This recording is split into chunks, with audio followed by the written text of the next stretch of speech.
Hello everyone, कैसे हैं आप सब। एक बार पुनः से कोचिंग क्लासेस पर स्वागत है। बच्चों, हिंदी का लगातार आप लोगों के लिए तैयारी चल रहा है और इसके पहले भी वीडियोस लेक्चर प्रोवाइड किया हूं।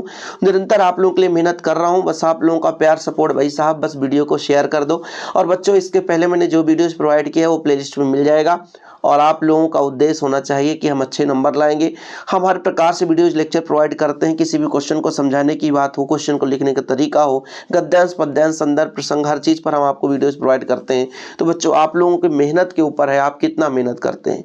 चलिए शुरू करते हैं। आज का पहला प्रश्न है, अपाहिज अपने दुख के बारे में क्यों नहीं बता पाता। देखिए, जैसे बच्चों, आप मान लीजिए किसी गरीब परिवार से हैं, तो आपको अपने गरीबी का एहसास है, उतना दुख नहीं होता है। लेकिन वही चार लोगों के बीच में आपके गरीबी का कारण पूछा जाए, बार बार वही प्रश्न किया जाए, तब आपको दुख या आहत पहुंचता है। ये हमारे साथ हुआ है। मैं अपनी निजी प्रैक्टिकली बता रहा हूं। जब मैं छोटा था, जब मेरे पास दो पैसे की इनकम के सोर्स नहीं था, मेरे पापा किसान थे, मैं अपनी स्थिति की बता रहा हूं। मैं खुद अपने आप को इस चीज पर मतलब एहसास किया है, अपने ऊपर एहसास किया है। ऐसा ही होता है। जब मान लीजिए आप किसी चीज़ से, मान लीजिए आपके अंदर कमजोरी है, तो वो आपको एहसास नहीं होगा। लेकिन जब कोई व्यक्ति उसके बारे में बार बार पूछेगा, तब उसके बारे में आपको थोड़ा सा दुख होगा। ऐसे ही अपाहिज की बात की जा रही है कि प्रश्नकर्ता जो अपाहिज से बार बार जब पूछता है, उसके विकलांगपन के, उसके अपाहिज होने के कारण को पूछता है, तब वो जो अपाहिज है अर्थात जो व्यक्ति है, वो उत्तर नहीं देता है। ऐसा क्यों जानते हैं? क्योंकि उसे खुद में विकलांग होने या अपाहिज होने का उतना कष्ट नहीं है, उतना दुख नहीं है, जितना दुख तब होता है जब उसी मतलब एक कमजोरी का फायदा उठा करके बढ़ा चढ़ाकर उसे प्रश्न पूछा जाता है। इसी कारण से प्रश्नकर्ता जो होता है वो बार बार प्रश्न करता है, लेकिन अपाहिज क्या होता है, अंदर से दुखी होता है और उसका जवाब नहीं देता है। यहाँ पर देख सकते हैं, प्रश्नकर्ता अपाहिज से उसके विकलांगपन, उससे संबंधित कष्टों के बारे में बार बार पूछता है, परंतु अपाहिज उनके उत्तर नहीं दे पाता। क्यों? क्योंकि वास्तविकता यह है कि उसे अपाहिजपन से उतना कष्ट नहीं है जितना कि उसको बढ़ा चढ़ा करके बनाया जा रहा है।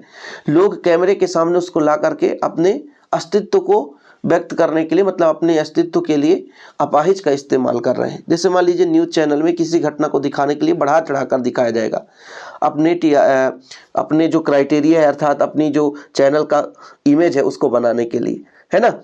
ये चीज होता है। तो उसी चीज के बारे में यहाँ पर कहा गया है। आगे देखो, तथा जितनी शीघ्रता से प्रश्न करना जवाब चाहता है प्रश्नकर्ता, उतनी तीव्र मानसिकता अपाहिज की नहीं है। उसने इस कमी को स्वीकार कर लिया, लेकिन उसका यह प्रदर्शन नहीं करना चाहता था। मतलब कहने का तात्पर्य हुआ कि एक प्रकार से अपाहिज होने के कारण वो दुखी नहीं है, बल्कि उसको उसके कारण के लिए बार बार प्रश्न पूछा जाना, अपाहिज के बारे में कहना, अपाहिज के लिए बार बार क्वेश्चन करना, उसे उसके दुख का कारण हो जाता है। ठीक है बच्चों, रिलेट कर पाओगे? ठीक है, एग्जाम में आपसे बनेगा, ठीक बन जाना चाहिए। उम्मीद करता हूं बच्चों कि आप लोग आसानी से ऐसे क्वेश्चन कर लोगे। अगला प्रश्न है, कार्यक्रम को सफल बनाने के लिए प्रश्नकर्ता की मानसिकता कैसी होती है। देखो, प्रश्नकर्ता का तात्पर्य यही है, जैसे मान लीजिए आप किसी डिबेट में पहुंचे। अब डिबेट में आपसे प्रश्न किया जाएगा और प्रश्न ऐसा किया जाएगा जिससे सामने वाला व्यक्ति भी भावुक हो जाए। अब यहाँ पर अपाहिज से ऐसे प्रश्न किए जाएंगे जिससे सामने वाले व्यक्ति के अंदर भी ऐसा भाव आ जाए कि वास्तविक रूप से अपाहिज को इतना कष्ट है, और जो एक प्रकार से सहानुभूत है वो हमारे चैनल को मिल जाए। कहने का तात्पर्य टीआरपी जो होता है हमारे चैनल को मिल जाए, हमारे चैनल को लोग ये बोले। जबकि वास्तविकता तो ये है कि जो असली हकदार है, जो अपाहिज है, उसका हेल्प या सेवा कोई नहीं करेगा, बल्कि उस चैनल वाले को कहेगा कि भाई ऐसा तूने किया। तो यही है, कार्यक्रम को सफल बनाने के लिए प्रश्नकर्ता की मानसिकता अपाहिज को रुलाने की होती है। मतलब कि हम ऐसा प्रश्न करें जिससे अपाहिज रोने लग जाए, अपने दुख दर्द को बयां करे, और जब दुख दर्द को बयां करेगी तो दर्शक भी वहां पे दुख दर्द को समझेगी और सहानुभूति हमारे चैनल को मिल जाएगी, जिससे धन की भी और प्रसिद्धि की भी लाभ मिलेगी।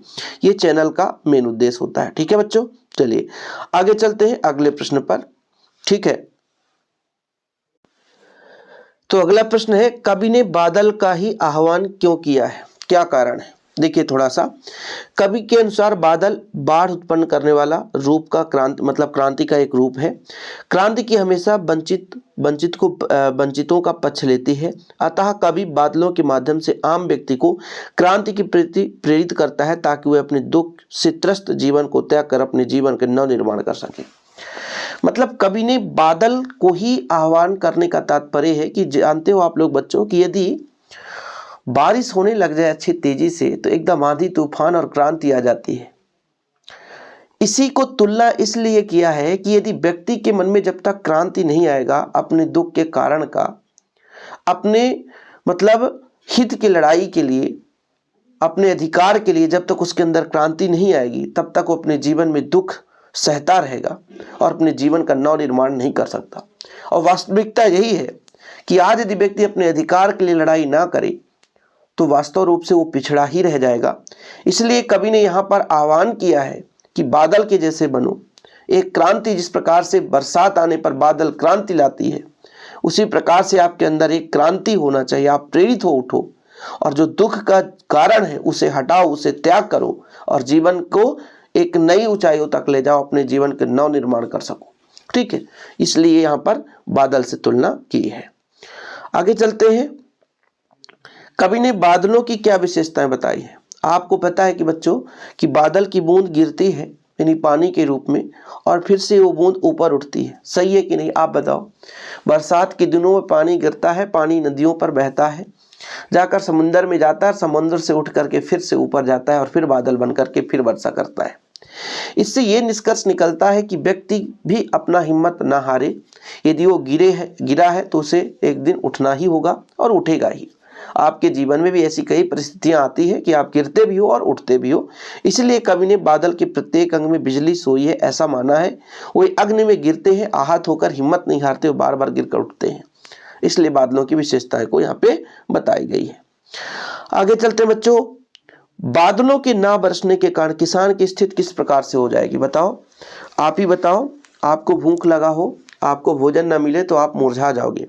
ऐसे किसान है, खेती करता है, 4 महीने से इंतजार करता है कि भाई साहब खेती कर रहे हैं तो इससे फसल उगेगा, इसे बेचेंगे, धन की प्राप्ति होगी।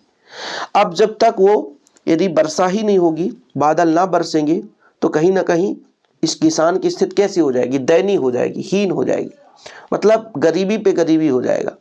जो भी धन रहता है बच्चों वो पहले तो खेती किसानी में लगाता है, साथ साथ में उसका खर्चा भी चलता है जिससे धन की समाप्ति हो जाती है।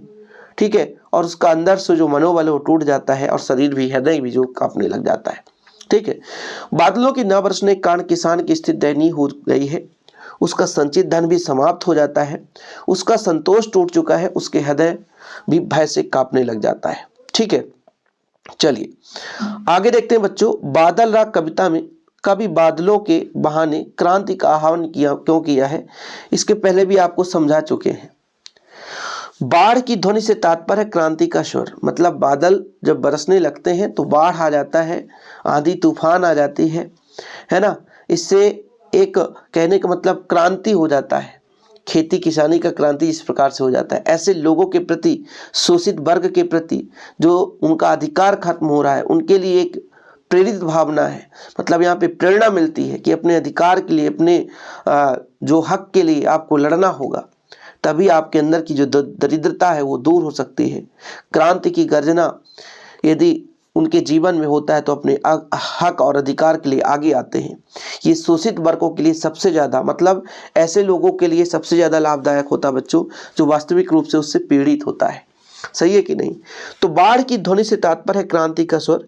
क्रांति का सर्वाधिक लाभ शोषित वर्ग को ही मिलता है। शोषित वर्ग का मतलब ये है कि जो शोषित है उस चीज से, यदि किसी चीज को मान लीजिए दिया जा रहा है, कोई चीज व्यक्ति को दिया जा रहा है, लेकिन जैसे मान लीजिए आपके गांव में गरीबी रेखा से चावल ही दिया जाता है, लेकिन कुछ लोग ऐसे होंगे जो बिचौलिया होंगे, मान लीजिए 4 किलो की जगह 3 किलो दें, बता रहा हूं, तो वो आपका एक शोषित वर्ग हो जाता है जिसके साथ शोषण किया जाता है, मतलब जिसके हक और अधिकार को छीन लिया जाए वही उस शोषित वर्ग हो जाता है।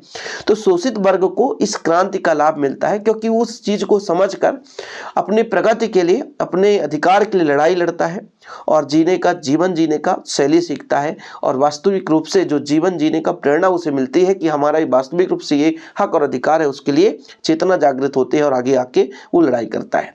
ठीक है, उसे जीने के लिए अधिकार मिलता है, दरिद्रता दूर हो जाती है। क्रांति की गर्जना से ही शोषित वर्ग जो है प्रसन्न हो जाते हैं। आगे चलते हैं बच्चों अगले प्रश्न पर। बादल राग कविता में ये विप्लव के वीर किसे कहा है? बादल राग कविता में विप्लव के वीर बादल को कहा गया है। बादल घनघोर वर्षा करता है तथा बिजलियां गिराता है, इससे सारा जगजीवन अस्त व्यस्त हो जाता है। बादल क्रांति का प्रतीक है, क्रांति आने से बुराई रूपी कीचड़ समाप्त हो जाती है तथा आम व्यक्ति में जीने योग्य स्थिति मिलती है। कहने का मतलब समझ में आया कि यदि मान लीजिए अच्छे तरीके से बारिश हो जाए तो कीचड़ भी समाप्त होता है। उसी प्रकार से यदि क्रांति आ जाए तो अंदर की जो बुराइयां हैं, ठीक है, बुराई रूपी जो कीचड़ है वो भी आपका समाप्त हो जाता है और व्यक्ति को जीवन जीने योग्य स्थिति मिल जाती है। कहने का तात्पर्य यह है कि जो शोषित वर्ग है उसको हक और अधिकार के लिए लड़ने की एक प्रेरणा मिलती है और उसके लिए वो आगे आता है और वास्तविक रूप से जो पाना चाहता है उसके जीवन को जो अधिकार है उसे वो मिलता है। तो यहाँ पर क्रांति का तात्पर्य मुख्य रूप से है उस मानव समाज को जागृत करना, उस शोषित वर्ग को जागृत करना जिसके साथ अत्याचार हुआ है, जिसका अधिकार उसे नहीं मिल रहा है। ठीक, चलिए आगे चलते हैं बच्चों। फटाफट एक दो बार आपको पढ़ना है, रिवीजन करना है, एग्जाम में लिख के आना है। पेट भरने के लिए लोग क्या क्या करते हैं वहां पे बताना। अनैतिक कार्य करते हैं। अनैतिक कार्य का मतलब ये होता है कि पेट भरने के लिए लोग गलत सलत भी चीजें उपयोग कर सकते हैं। धर्म अधर्म ऊंच नीच सभी प्रकार के कार्य करते हैं। उन्हें पता ही नहीं है भाई साहब कि ये सही है गलत है, बस उन्हें पैसा मिलना चाहिए। ये बात सत्य है। गलत को भी वो सही साबित कर देंगे किसी भी दम पे आपसे पैसे लेने के लिए। ठीक है बच्चों, तो बन जाएगा ना। पेट भरने के लिए लोग क्या क्या करते हैं देखते हैं। जेब कतरे जो होते हैं, बड़े बड़े शहरों में ज्यादातर जेब के कतरे होते हैं। आप कहीं से आ रहे हो, अचानक आपके जेबे में हाथ डाल देंगे, क्या रखा है, नहीं दोगे तो भाई मार पीट देंगे। ऐसा हुआ है, ऐसा हुआ और होता भी है, न्यूज़पेपर में भी आप देखते हो। तो पेट भरने के लिए लोग कुछ भी कर सकते हैं। कवि ने समाज में किन किन लोगों का वर्णन किया है। कवि ने मजदूर, किसान, कुल, व्यापारी, भिखारी, भाट, नौकर, चोर, है ना, दूत, जादूगर आदि सभी वर्गों का वर्णन किया है। वो भूखे और गरीब से भी परेशान है, मतलब कुल मिलाकर सभी जातियों का वर्णन किया है। कवि के अनुसार पेट की आग कौन बुझा सकता है, तो कवि तो भगवान को ही बोलेंगे कि पेट की आग राम रूपी घनश्याम ही बुझा सकते हैं। यह आग समुद्र की आग से भी भयंकर होती है। तो यहाँ पे भगवान की श्रेष्ठता को वर्णन किया गया है कि भगवान ही है जो कि सब कुछ दे सकते हैं। कवि ने समाज के किन किन वर्गों के बारे में बताया। देखिए यहाँ पे समाज के वर्गों की क्वेश्चन पूछा गया है और यहाँ पर बच्चों पेट भरने के लिए यहाँ पर समाज के लोगों का वर्णन पूछा है। वर्ग और देखो यहाँ पे बोला है किन किन लोगों के लिए। लोग मतलब सब कुछ आ सकते हैं और जब वर्ग आ जाता है बच्चों तो आपको एक निश्चित वर्ग ही बताना है। जैसे किसान वर्ग है ना, जो कि भीख मांगते, भिखारी वर्ग, व्यापार करने वाले, नौकरी करने वाले, इन वर्गों के बारे में बताया। तो लोग और वर्ग में अंतर रहता है। लोग चिंतित क्यों हैं और क्या सोच रहे हैं। लोग बेरोजगारी से चिंतित हैं, वो सोच रहे हैं कि हम कहाँ जाएंगे। वास्तविक रूप से सही है कि यदि भयंकर बेरोजगारी आ जाए, जब 2 रुपए ना हो तो खाने के लिए लाले पड़ जाएंगे, हम कहाँ जाएंगे। सही है ना। हम लोग भी बच्चों बेरोजगारी के कारण ही आपको पढ़ा रहे हैं। आप लोगों से उम्मीद करते हैं बस आप लोग थोड़ा सा शेयर कर दोगे, हो सकता है यूट्यूब पे 2 पैसे कमा लेंगे, इसलिए निस्वार्थ भाव से आपको पढ़ाते हैं। किसी फीस की डिमांड नहीं करते कि नहीं फीस चाहिए बच्चों, आप लोगों के लिए निस्वार्थ भाव से चलता रहता है। ठीक है, बस आप लोगों का प्यार और सपोर्ट बना रहे। वेदों और पुराणों में क्या कहा गया है। वेदों और पुराणों में कहा गया कि जब जब संकट आता है तब तब प्रभु राम सभी पर कृपा करते हैं और सबका कष्ट दूर हो जाता है। राम सभी पर कृपा करते हैं ये मैं मानता हूँ, लेकिन मेरा निजी सोच जो है ये है कि यदि हम मेहनत नहीं करेंगे वास्तविक रूप से तो भगवान भी वहाँ पर भोजन देने नहीं आएंगे। ये तो सत्य वचन है और आप प्रैक्टिकल करके देख लेना। भगवान केवल आस्था का रूप है, मतलब एक प्रकार से हमारे जीवन जीने की शैली प्राप्त होती है किसी भी आदर्श चरित्र से। भगवान केवल मन की शांति के लिए होते हैं, ना कि पेट भरने के लिए। ये मेरा खुद का मानना है। ठीक है, क्योंकि भाई कुछ भी लिखा हो जब सत्य ना हो तो क्या मतलब यार।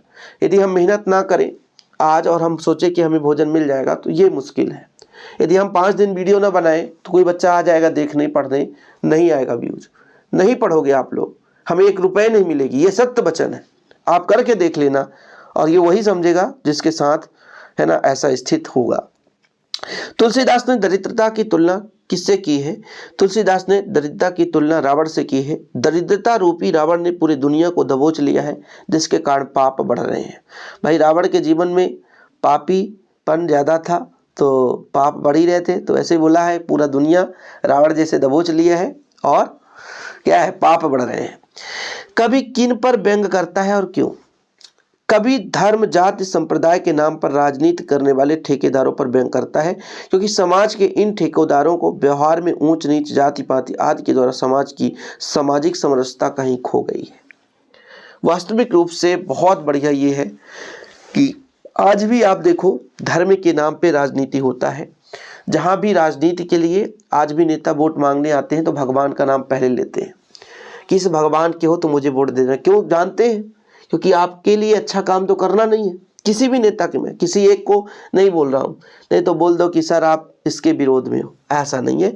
मैं न्यूट्रल व्यक्ति हूँ, जो अच्छा काम करेगी उसकी प्रशंसा करता हूँ और जो नहीं करता उसकी निंदा करता हूँ, चाहे वो मोदी जी हो, चाहे राहुल गांधी जी, कोई भी हो। सही है कि नहीं? होना भी चाहिए न्यूट्रल। एक शिक्षक को और क्या चाहिए यार, सही जानकारी देना, यही हमारा कर्तव्य है। ठीक है, कवि किस पर व्यंग करता है? ऐसे व्यक्तियों पर व्यंग करता है जो कि भगवान के नाम पर, जो धर्म जाति संप्रदाय के नाम पर राजनीति करते हैं। ठेकेदारों क्यों बोला है? क्योंकि अब ये ठेकेदार बन गए हैं, हमारे धर्म की ठेका लेने वाले, हमारे जाति का ठेके लेने वाले। नहीं बोलते हैं कि तुम्हारे जाति को मैं ऐसा मतलब उपहार दूंगा, ऐसा सहयोग दूंगा जाति के नाम पे, कि इस जाति को इतनी छूट दी जाती है, मुफ्त का रेवड़ी बांटेंगे, हम पैसा देंगे। जैसे हमारे मध्य प्रदेश में लाडली बहना योजना, चुनाव आया तो मामा जी लाडली बहना योजना चालू कर दिए। वो मुफ्त का रेवड़ी है, इसके पहले नहीं दिए, लेकिन हो सकता है कुछ फायदा चुनाव में हो जाए। तो यही है राजनीति करने वाले ठेकेदारों पर व्यंग किए थे, क्योंकि समाज के इन ठेकेदारों ने ऊंच नीच जाति पाति का सब कुछ खत्म हो, मतलब कोई भी मतलब एक प्रकार से अस्तित्व तो नहीं समझा, सीधा उन्होंने अपने और अपने हित के लिए सोचा, चाहे उसके लिए जो भी करना पड़ जाए। कवि अपने किस रूप पर गर्व करता है? कवि कहता है कि मैं यदि राम की पूजा करता हूं तो मैं बिल्कुल मस्त हूं। ठीक है, मैं क्या हूं? स्वयं का गुलाम हूं। मतलब स्वयं को उसका गुलाम कहता है, नहीं भगवान जी का गुलाम कहता है। लोग कितना भी हंसेंगे इसे कोई फर्क नहीं पड़ता। जैसे जब आप एक अच्छा काम करना शुरू करते हैं तो लोग ताने मारते हैं कि क्या यार आप ये काम कर रहे हो, लेकिन एक ऐसी स्थिति आती है कि जब आप सक्सेस हो जाते हो तो वही लोग आपकी वंदना स्तुति करने लग जाते हैं। तो यहाँ पर कवि ने कहा कि हम राम भक्त हैं और हमें ये कहते हुए कभी दुख या एहसास नहीं होता है, हमें बल्कि गर्व का अनुभव होता है। गर्व होता है कि हम राम भक्त हैं, हम भगवान श्री राम जी के गुलाम हैं। समाज हंसे या रोए इसका हमें कोई प्रभाव नहीं पड़ता। कवि समाज से क्या कहना चाहता है? कवि समाज से कहता है कि समाज के लोग उसके बारे में कुछ कहना चाहे कह सकते हैं, कवि पर उनका कोई प्रभाव नहीं पड़ेगा और न किसी प्रकार से कोई संबंध रखता है। कहने का तात्पर्य यह है वही चीज कि भगवान के प्रति हम बिल्कुल लिप्त हैं, भगवान की आस्था करते हैं, उपासना करते हैं, प्रभु श्री राम के भक्त हैं, उनके हम क्या हैं, एक प्रकार से सेवक हैं और हम उनकी सेवा करते रहेंगे, उनकी उपासना करेंगे। लोग जो भी सोचे, जो भी कहना है कह सकते हैं, कोई प्रभाव नहीं पड़ता। कवि अपना जीवन निर्वाह किस प्रकार से करना चाहता है? शिक्षा वृत्ति से अपना जीवन यापन करना चाहता है। अगला प्रश्न देखिए बच्चों, व्याकुल श्री राम अपना दुख कैसे प्रकट कर रहे हैं? ये घटना तब की है जब लक्ष्मण मूर्छित हो जाते हैं। तब वो सोचते हैं मन में कि मैंने अपनी पत्नी को तो खो ही दिया, आज मेरा भाई भी चला जाएगा, और ये जो भाई चला गया तो माता सुमित्रा जी को मैं क्या कहूँगा, क्योंकि वचन दे के आया था कि भाई जब तक मैं जीवित हूँ तो मेरा भाई जीवित रहेगा, मैं इसकी रक्षा करूँगा। लेकिन यदि मान लीजिए कुछ हो जाता है तो श्री राम जी उसी का दुख प्रकट करते हुए कहते हैं कि लक्ष्मण के वियोग अपयश को सहन कर लेंगे, मतलब लक्ष्मण चला जाएगा तो उसका दर्द तो सहन कर लेंगे, लेकिन हम अयोध्या में सुमित्रा माता को क्या जवाब देंगे। इसलिए यहाँ पर ऐसा दुख प्रकट हो रहा है। श्री राम सुमित्रा माता का स्मरण करते हुए क्यों दुखी हुए? वही उत्तर होगा। दुखी क्यों हुए? क्योंकि सुमित्रा माता ने श्री राम जी को लक्ष्मण सौंपा था। मतलब लक्ष्मण जब राम जी के साथ में आए थे तो राम जी को सौंपा गया था कि लक्ष्मण की रक्षा करना। लक्ष्मण, क्योंकि लक्ष्मण जी बोले कि जहां हमारे बड़े भाई साहब जाएंगे आप वहीं जाएंगे। आज वो भक्ति भावना अपने बड़े भाई के प्रति, किसी के लोगों के प्रति नहीं है। यहाँ तो अपने भाइयों को गाली देकर लोग बुलाते हैं। लेकिन वहां पर श्री लक्ष्मण जी राम जी का साथ नहीं छोड़े। तब सुमित्रा माता जी बोली थी कि राम, ये आपके ऊपर है, इसका अस्तित्व, इसका रक्षा आपका जिम्मेवारी है। और लक्ष्मण खुद बोले थे अपने राम भैया के हित के लिए, अपने राम भैया के साथ में जाऊंगा, और वनवास गए थे। ठीक है, तो वही जब लक्ष्मण मूर्छित हो गए थे तब राम जी सोचते थे कि सब कुछ तो ठीक ठाक है, लेकिन मैं जब अयोध्या जाऊंगा तो लक्ष्मण मृत्यु का कैसे जवाब दूंगा माता सुमित्रा जी को। ठीक है, ठीक, चलिए। अब आप कहोगे सर इसमें बोला वो लक्ष्मण से पूछ रहे थे, तो कहने का मतलब जब आप लोग विलाप सुने होंगे कभी कहीं भी कि कोई यदि मान लीजिए खत्म भी हो जाता है कोई व्यक्ति, डेड बॉडी से लोग लिपट कर रोते हैं कि हम क्या कहेंगे, आपने हमें ऐसा नहीं बता गया। तो वही चीज वहां पे हो रहा था। राम ने मानव रूप जन्म लिया था, इसका अर्थ क्या है? इसका अर्थ ये है कि जो भी घटनाएं होने वाली थी वो सब कुछ भगवान श्री राम जी को पता था, लेकिन फिर भी वो मानव की तरह व्यवहार करते हुए उस दुख को व्यक्त कर रहे थे। जैसे लक्ष्मण जी यदि मूर्छित हो गए, उनको पता था कि मूर्छित हुआ है और ये हमारा भाई जीवित होगा, लेकिन फिर भी वो संपूर्ण जीवन अब एक मानव की तरह व्यवहार करते। लक्ष्मण मूर्छा पर भी वो साधारण मानव की तरह व्यवहार करते रहे। उनको सब कुछ पता था कि आगे क्या होगा। तुलसीदास का समाज कैसा है, इसके बारे में आप क्या कहेंगे? तुलसीदास का समाज बेहतर नहीं था। सामाजिक मान्यताएं खत्म होती जा रही थी, परंपराएं टूटती जा रही थी, लोगों के पास कोई रोजगार नहीं था, धार्मिक कट्टरता व्याप्त थी, अंधविश्वासों के चक्र में पूरा समाज जकड़ा हुआ था, लोगों के मर्यादाओं को ताक कर रख दिया था, नारी की स्थिर बदतर थी और उसका हालात सबसे खराब था। ये तुलसीदास जी का कहना है कि लोग ज्यादा से ज्यादा बेरोजगार थे। जो परंपराएं चली आ रही थी हमारे धर्म की, हमारे समाज की, वो सब कुछ खत्म हो चुका था, बल्कि उसके जगह अंधविश्वास अपना स्थान ले लिया था। लोग मर्यादाओं का कोई मतलब, एक प्रकार से लोगों की जो सम्मान है, लोगों के प्रति जो भाव है, वो सब समाप्त कर चुके थे। जो नारियों का स्थान है वो भी बदतर हो गई थी, हालात बहुत खराब था। ठीक है,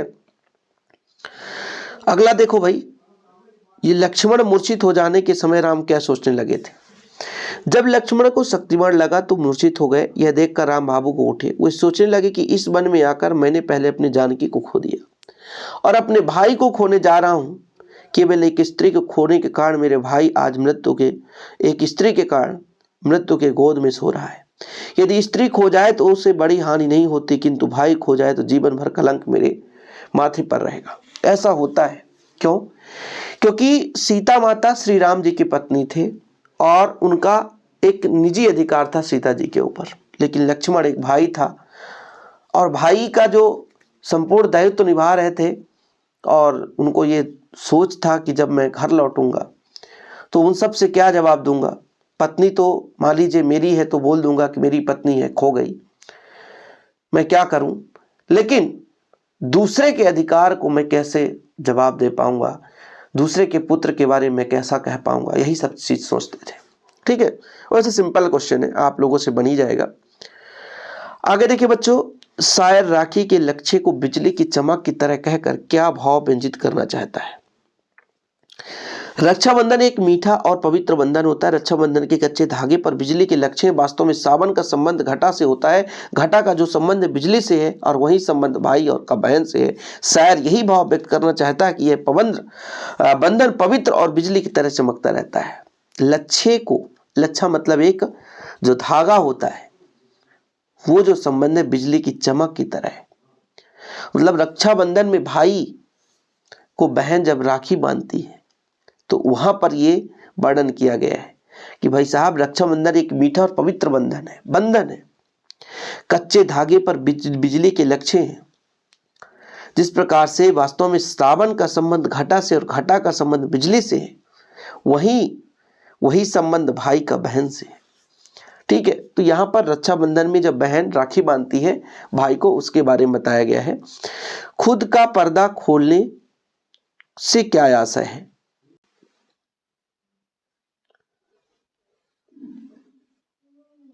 चलिए, खुद का पर्दा खोलने का आशय है कि अपनी कमियों और दोषों को स्वयं प्रकट करना। यदि कोई व्यक्ति दूसरे की निंदा करता है तो वह अपनी स्वयं की कमजोरी व्यक्त कर रहा होता है। कभी की बुराई करने वाला अपनी बुराइयों का पर्दा उठाता है। वैसे शाब्दिक रूप से इसका अर्थ समझ गए होंगे। कहने का तात्पर्य यह है कि खुद का पर्दा खोलना, जैसे आप यदि किसी का बुराई कर रहे हो, इसका तात्पर्य हुआ कि आप खुद सही नहीं हो, क्योंकि किसी का बुराई कर रहे हो मतलब हर व्यक्ति का आप बुराई कर सकते हो। मतलब आप यदि किसी दूसरे का बुराई कर रहे हो तो खुद आप अपनी पोल बता रहे हो कि हम कैसे व्यक्ति हैं। हम किसी अन्य व्यक्तियों का भी हम बुराई कर सकते हैं, सही है कि नहीं। तो कवि ने यहाँ पर बताया है कि यदि खुद का पर्दा खोल रहे हो मतलब अपनी ही कमियों को प्रकट कर रहे हो, दूसरे व्यक्ति की निंदा कर रहे हो, इसका तात्पर्य यही है कि आप खुद कमजोर हो और अपने कमजोरियों को दूसरों के सामने रख रहे हो। ठीक है, अगला प्रश्न देखिए बच्चों, कवि ने झूमने वाले फलों की तुलना किससे की है? कवि ने झूमने वाले फलों की तुलना साहित्य के फूटने वाले अलौकिक रस से की है। कवि ने साहित्यिक रस के विषय में क्या कहा है? कवि ने साहित्यिक रस के विषय में कहा है कि यह साहित्यिक कृति से फूटता है, इसे लूटने पर भी यह कम नहीं होता। ये छोटे छोटे क्वेश्चन है, इसमें कुछ है ही नहीं है। कवि के साहित्य के अनुसार, कवि के अनुसार साहित्य क्या है?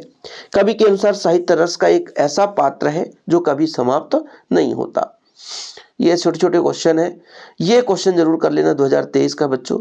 ठीक, और ये बीज गल गया अंधड़ से क्या तात्पर्य है, इस प्रश्न को जरूर करें आप लोग, बाकी और करो चाहे नहीं। ठीक, बाकी इसका मैं टेलीग्राम में शेयर कर दूंगा, डिस्क्रिप्शन पे लिंक मिलेगा, टेलीग्राम जरूर ज्वाइन कर लेना। कागज के पन्ने की तुलना छोटे चौकोर खेत से करने का आधार स्पष्ट कीजिए। छोटे चौकोने खेत को कागज का पन्ना कहने का यही अर्थ निहित है कि कवि ने कर्म को खेत में बीज रोपने की तरह माना है। इसके माध्यम से कवि बताना चाहता है कि कविता सरल कार्य नहीं है। जिस प्रकार खेत में बीज बोने को लेकर फसल काटने तक काफी मेहनत करनी पड़ती है, उसी प्रकार कविता रचने के लिए अनेक प्रकार के कर्म करने पड़ते हैं और अच्छा मेहनत करना पड़ता है।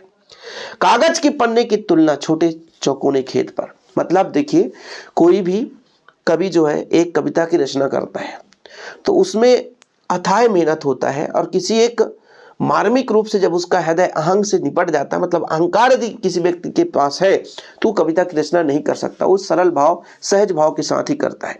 तो कवि कहने का तात्पर्य यहाँ पे है कि एक यदि किसान खेत पे जाता है तो पहले खेत की जुताई करता है, फिर बुवाई करता है, कुछ दिनों का इंतजार करता है, तब वो फसल वहां पे उगती है और कहीं फसल काट करके बेचता है, तब पैसे कमाता है। मतलब खेती करने में बड़ी मेहनत है ना। खेत में बीज बोने से लेकर फसल काटने तक कड़ी मेहनत करनी पड़ती है। वैसे ही ठीक किसी भी कविता को रचने के लिए अनेक प्रकार के कर्म करने पड़ते हैं। मतलब कर्म का तात्पर्य है कि मेहनत करना पड़ता है, तभी किसी कविता की रचना हो पाती है। अंधड़ से क्या तात्पर्य है? अंधड़ का तात्पर्य है कि यदि आप किसी भी कविता की रचना करना चाहते हो तो आप सोचोगे कि हम कभी भी कर सकते, तो ऐसा नहीं हो सकता। अचानक आपके मन में काव्य रचना का एक प्रेरणा होती है। अंधड़ का तात्पर्य है कि अचानक आपके अंदर एक आवेग आएगा, एक प्रेरणा आएगी कि आप एक रचना करो और आप अपने विचार को उकेर दोगे, वही आपकी कविता हो जाएगी। मतलब अचानक काव्य रचना, प्रेरणा मिलना शरीर के अंदर कि हमें इस बारे में लिखना है, और फिर आप उस भावनाओं को कॉपी पेन में उकेर दोगे। ठीक है, तो आपका हो जाएगा अंधड़ कहलाता है। बीज गल गया निःशेष से क्या तात्पर्य है? बीज गल गया निःशेष का तात्पर्य है कि व्यक्ति जब कविता की रचना करता है, कविता लिखता है, तो उसके अंदर मूल भाव पूर्णतः समाहित नहीं रह जाता। अरे भाई गड़बड़ बता दिया। मतलब कहने का तात्पर्य मेरे थोड़ा फिर समझिएगा, यदि कविता को लिखा जा रहा होता है किसी कवि के माध्यम से, तो कवि का तात्पर्य है किसी कविता को हम लिखेंगे तो अंदर की भावनाओं को वहां पे उकेरेंगे। तो अंदर जब तक यदि अहम भाव है, निजता का भाव है, तब तक हम सफल कविता नहीं बना सकते। कविता हम ऐसे बनाते हैं कि संपूर्ण मानव समाज के लिए एक प्रेरणा मिले, मानव समाज को जागृत करने की भाव हो, सार्वजनिक रूप से उस कविता को बनाने की कोशिश करते हैं, उसमें ऐसा अहम भाव स्पष्ट ना हो जो किसी विशेष व्यक्ति को दुख पहुंचे। बीज गल गया निःशेष का तात्पर्य यही है कि भाई बीज तो गल गया, निःशेष होना चाहिए, निःशब्द के लिए होना चाहिए, सार्वजनिक बनाने के लिए किसी कविता की रचना करनी चाहिए, उसमें अहम भावना नहीं होना चाहिए। ठीक है बच्चों, तो सारे क्वेश्चन समझाया हूँ अपनी भाषा में, और आप भी अपनी भाषा में एग्जाम में लिखेंगे। और हमारे शिव कोचिंग क्लासेस पहली बार आए हैं, चैनल को सब्सक्राइब कर लें, टेलीग्राम में जरूर ज्वाइन कर लें, इसे मैं टेलीग्राम में ही शेयर कर दूंगा। ओके, जय हिंद, वंदे मातरम।